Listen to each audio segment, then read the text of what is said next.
HowExpert!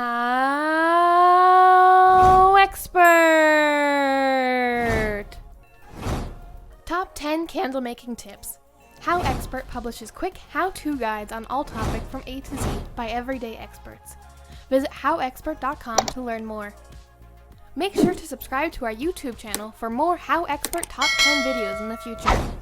Moving on, let's talk about the HowExpert Top 10 candle making tips. Number 10. Choose which style you're making. You can make jarred/container or molded.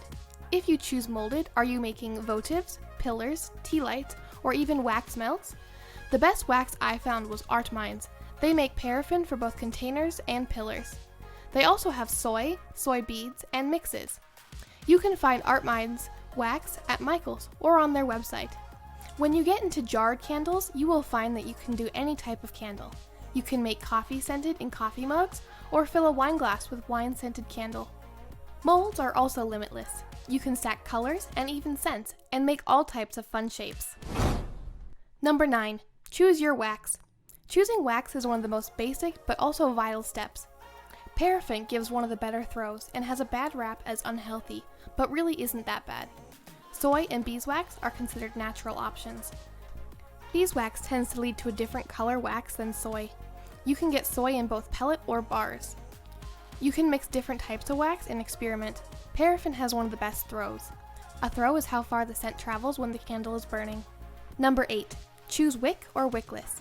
And if you want a wick, there are several variations to choose from. You can choose to work with a wick that doesn't come with a tab or pre-tabbed wicks.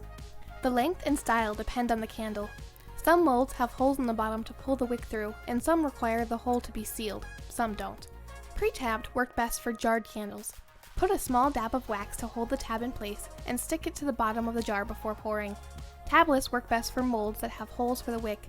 Then use a pen or stick to wrap the wick and hold it in place. Number 7. Once you make all the decisions, you now have your supplies. It's time to start making the candles. Melt your wax over a double boiler or in a special candle pot. While the wax is melting, prep your containers or molds by putting a small dab of wax on the bottom of the wick and insert it into the jar, or cut a long strip of wax and pull it through the bottom if you are using a pillar or shaped mold with the wick hole. Make sure you protect your pouring area. This can and will get messy. Number 6. Make sure your wax is melted to the right heat. You want the wax to be at the exact temperatures. Paraffin should be over 180 degrees Fahrenheit to mold its best for a pillar. 170 to 180 for other molds or jars. Soy does its best between 120 and 140. And beeswax should be between 140 and 150. You can pour at different temperatures per se, but you may find yourself having to troubleshoot why they aren't coming out their best. Number 5. Add in your dyes. Pour the wax into cups or other containers for each color and mix the colors in. If you want to stack colors, pour the bottom color in and wait for it to harden completely before adding the next color. To get the best dye result, the dye should be added shortly after the wax has been melted. Unlike the scent, you won't burn out the dye by dyeing too soon. The dyes typically come with a dropper to use, and the more you use in the wax, the brighter the shades will be. Tip: if you don't wait long enough and pour too hot wax in when you're wanting to layer, it will melt the wax that's setting back down, and the colors will mix. It's best to wait until all the wax is hard on the bottom layer to prevent mixing of colors. Number 4. Select your scents. To make sure your scent doesn't burn out, it's best to allow the wax to cool down to about 10 degrees above the melting temperature.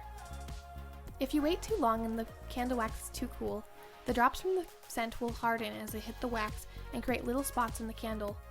Not only does this affect the throw, it also doesn't look good. If you get the scent in while the wax is too hot, it will burn out and you'll be stuck with a very light or non-existent scent. Number 3.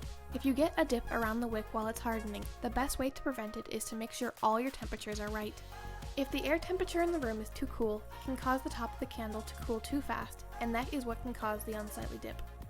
If you pour a candle in a jar too cool, it will frost the edge of the container and you won't see the full effect of the colors. Number 2.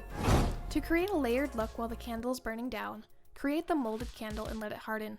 Make sure the wick is not trimmed and has at least 6 inches.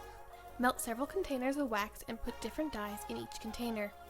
After the molded candle is fully hardened, dip in the first container 2 or 3 dips. Swirl the candle around inside the container to get more wax and to help decrease the drips. After the candle is cooled, dip in the next color and repeat. Repeat until you have the size you want. Let it cool and trim the wick. Number 1. Get creative. The number one thing to keep in mind when you're making candles is to have fun. There is room to experiment with mixing wax types, mixing colors, and scents. Mixing a mocha with peppermint to create a peppermint mocha in a coffee mug for the Christmas season is one example. You can find different molds and make any shapes. Wax melts are even more fun because you can use candy silicone molds, so there are no limits. If you liked our video, be sure to click like and subscribe for more HowExpert Top 10 videos for all topics from A to Z in the future. Also, let us know what other topics that you want us to do a HowExpert Top 10 video in the future in the comments below. Thank you and have an amazing day and take care. HowExpert publishes quick how-to guides on all topics from A to Z by everyday experts. Visit HowExpert.com to learn more.